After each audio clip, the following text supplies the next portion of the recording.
Hello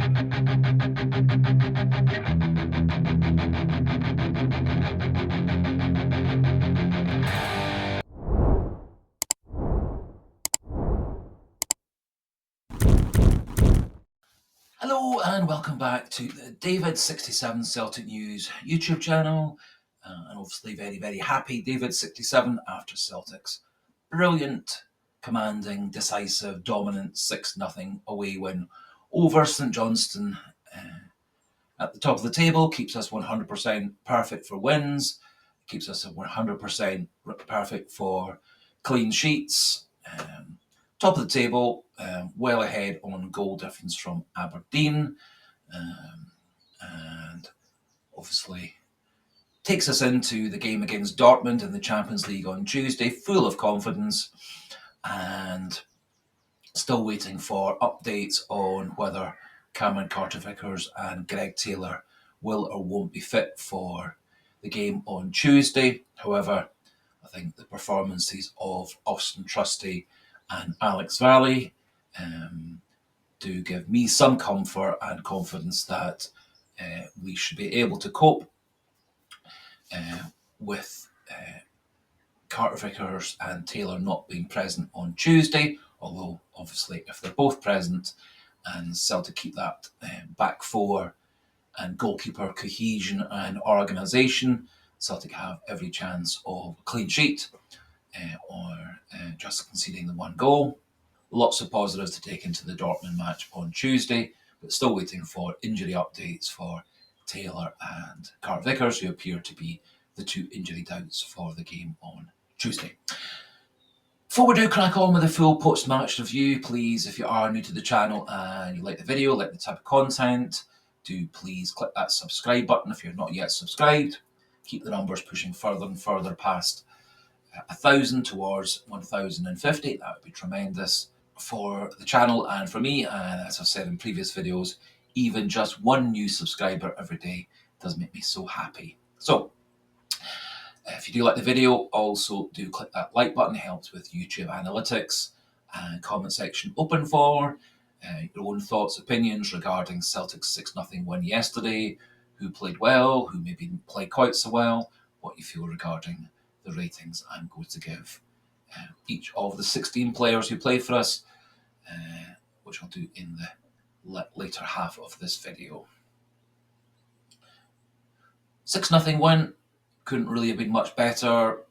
The only real caveat to that was that Greg Taylor appeared to have some form of fitness issue or other issue that caused him to come off at half-time. However, Alex Valley came on and I thought had a very good second half all around, especially in the middle third and the attacking third. Wee bit of controversy early in the game. I thought Celtic had actually gone 1-0 up with that wonderful shot by Maeda. However, VAR and the referee Don Robertson thought that the collision between Carey and Austin Trusty was a foul, when for me it was really just two players running into each other with there being no intent and no foul. And so I could see where the referee and the VAR referee were coming from. My personal feeling was, and this is purely impartial independently, I don't think it was a foul, and had it happened at the other end, I would just have taken it as being two players colliding, there being no intent, it being a complete accident, and so play on. However, the referee changed his mind, gave the foul, and Celtic's first goal was disallowed. However, shortly after, lovely headed pass by Nicholas Kuhn. Kyogo outpaced the back three from St Johnstone and took a nice couple of touches, and then a brilliant shot to put us 1-0 up. Soon after, 2-0 up. Nice flowing move, starting with Alistair Johnston just outside our own box. Big, long, accurate pass to Nicholas Kuhn deep on the right-hand side of the St Johnstone defence. Lovely cross to Kyogo, who laid off the ball to Paulo Bernardo, and a brilliant shot to put us 2-0 up. And just before half-time, 45th minute, nice interchange with Nicholas Kuhn to Maeda, laying it off to Greg Taylor, and a nice dinked cross for Kyogo, just onside, and Kyogo had a brilliant header past the goalkeeper, 3-0 up. 3-0 up at half time. Celtic made the one change at that time for Valley going on for Greg Taylor. Then in the 54th minute, nice little quick corner with Engels and Kuhn set up Kyle McGregor on the edge of the box, and he expertly shot through a crowd of players into the goalkeeper's bottom left corner, and the goalkeeper was left stranded because he was so unsighted. 4-0 up. Celtic made a few changes. Got McCowan, got Forrest, got Idah on to replace Kyogo, Engels, and Nicholas Kuhn. And all those three subs also had a good positive influence on the game. Celtic went 5-0 up with a Dyson Maeda header. Lovely cross by Paulo Bernardo. That was 5-0 after 72 minutes. And in the 83rd minute, nice interchange between three of the subs. Luke McCowan dinked the ball over the top of St Johnstone defence. Brilliant run by Alex Valley. He also then backheeled it perfectly for Adam Idah for a calm finish from just around 6 yards out. I thought it was very good teamwork from Alex Valley. He possibly could have shot himself, but he realised that Adam Idah had a much better chance of scoring, and that Valley almost certainly would have had to have used his less good right foot to get a proper shot on goal. So well done to Alex Valley. So 6-0 up. The St Johnstone goalkeeper made a few good saves, had a few misses, and the game could have ended up 10-0, but a 6-0 win is more than good enough. And as I said earlier on, keeps our 100% record for wins, 100% record for clean sheets, and keeps us top of the table by a good distance in terms of goal difference, and in perfect confidence and form going into the Dortmund game on Tuesday. Moving on to the stats for yesterday's game against St Johnstone, showed how massively on top and dominant Celtic were. Possession was 76% to 24 in favour of Celtic. Shots were 19-5 in favour of Celtic. On targets were 11-1 for Celtic. Off targets 7-4 for Celtic. Block shots were 1-0 for Celtic, with 38 touches in the box for Celtic and just 9 for St Johnstone. Corners were 13-3, and St Johnstone keeper made 5 saves, and Kasper Schmeichel just the 1. Really shows how brilliant and dominant Celtic were. Now, looking at the player ratings, Kasper Schmeichel I've given 6.5, mostly because he had practically nothing to do. He made one good save late in the game. Otherwise, he had very little to do. He didn't even have to do very much in the way of sweeper keeper. A few times he had to catch balls and control back passes, but he had an extremely quiet game, which is obviously good because it shows how well the back four and Alex Valley in the second half controlled things for him. In terms of the fullback, I give Alistair Johnston 7.5. I thought he had a very good performance at right back, got himself forward into midfield and sunk him into the attacking third. Looked nice and assured, pretty much nullified everything going down that side. Worked well with Austin Trusty just inside him. And so 7.5 for him. Given 7 for Liam Scales and Greg Taylor, much the same as for Kasper Schmeichel. They didn't have terribly much defending to do. Liam Scales still looked a wee bit nervy, I thought, at times, in terms of passing and distributing the ball out of defence. However, he was nice and assured in defence. Greg Taylor, wee bit of a quarter match. He did get himself forward for that lovely cross for the third goal. Wasn't quite his usual self in terms of getting forward. A couple of times he did look like he had a good chance to shoot for goal direct himself, but instead he chose to take a pass to one of his teammates, and he did go off at half time. I've given an 8.5 for Austin Trusty. He did control the St Johnstone lone attacker very well. He looked nice and commanding in our box, looked nice and commanding in the opposition box as well. I really like how calm he is bringing the ball out of defence. He seems to always hit nice, crisp, confident passes straight to the man he's aiming for. He always seems to choose the right option as well when he's passing. He rarely puts his teammate under pressure, and he showed a very good skill, even though he's a left-sided centre-back playing on the right of the central defence. Did work well with Nicholas Kuhn and St Johnstone out wide on the right. So 8.5 for Austin Trusty. And I wouldn't have any real doubts for his ability to take on the central defensive job against Dortmund on Tuesday.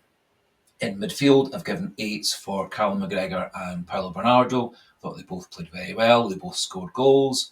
Paulo Bernardo also involved in the 5th goal for Dyson Maeda.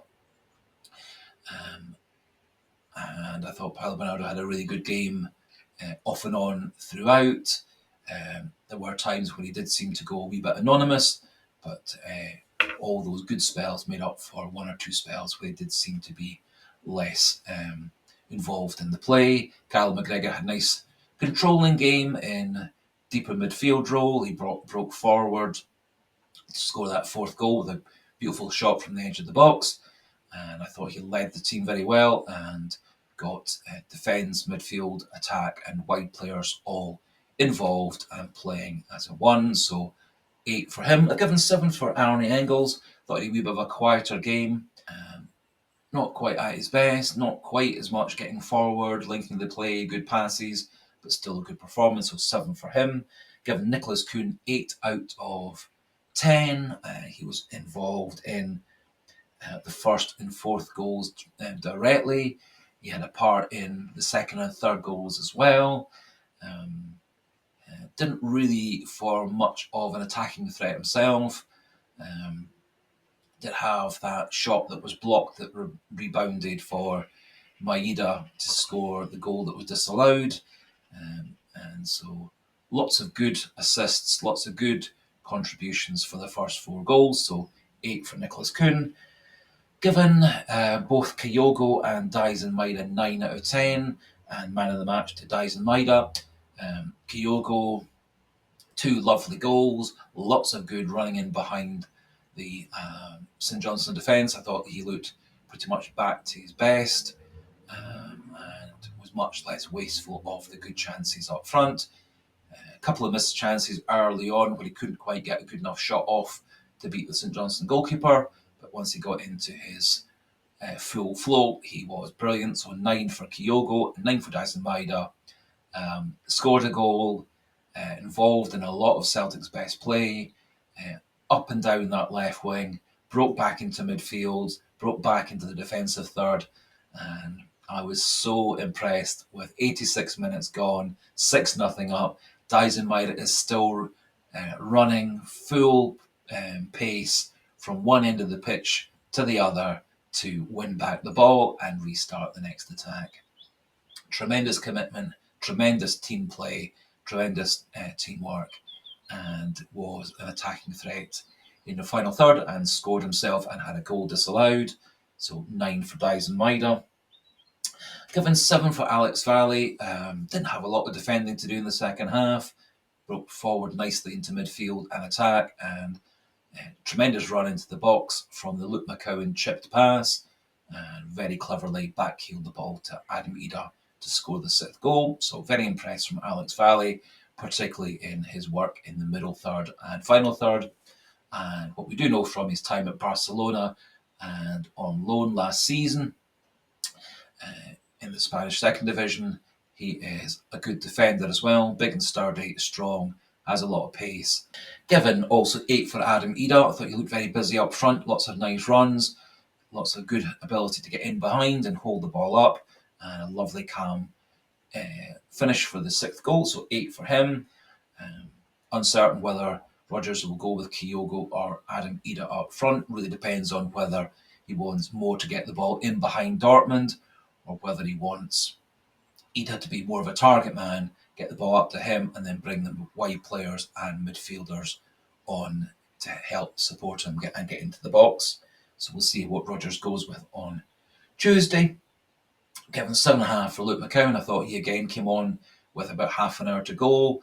Lots of good touches, lots of good passes, got himself really involved in the game, and it was his chipped pass that helped set up the 6th goal, so 7.5 for him, and I've given 7 for James Forrest and 7 for Rio Hatate. Again, came on, lots of nice touches, got themselves involved in midfield and out wide. Forrest partly involved in the Dyson Maeda goal, working with Paulo Bernardo. Didn't have that many great runs down the right side, but was nicely involved. So 7 for him. Rio Hatate, nice and busy in midfield, some nice touches, some nice passes. And given that he was coming on with half an hour to go in a game that was well won already, I thought he had a fine contribution. So 7 for him. You may have your own thoughts regarding which player should be man of the match and whether some players maybe deserve an extra half point or a point.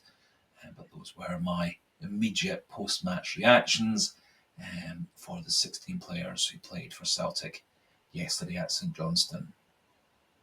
Looking at the various different Celtic fan sites and football sites this morning, can't see any real new news, and so we'll leave things at that point there.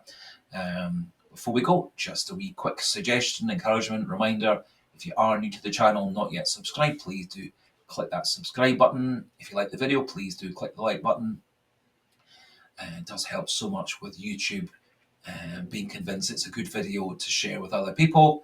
And comment section open for your own thoughts on the game, the goals, and also what your own player ratings would be and how you see things panning out between this game yesterday and our important Champions League game 2 against Dortmund on Tuesday. So for today, a goodbye and hail, hail.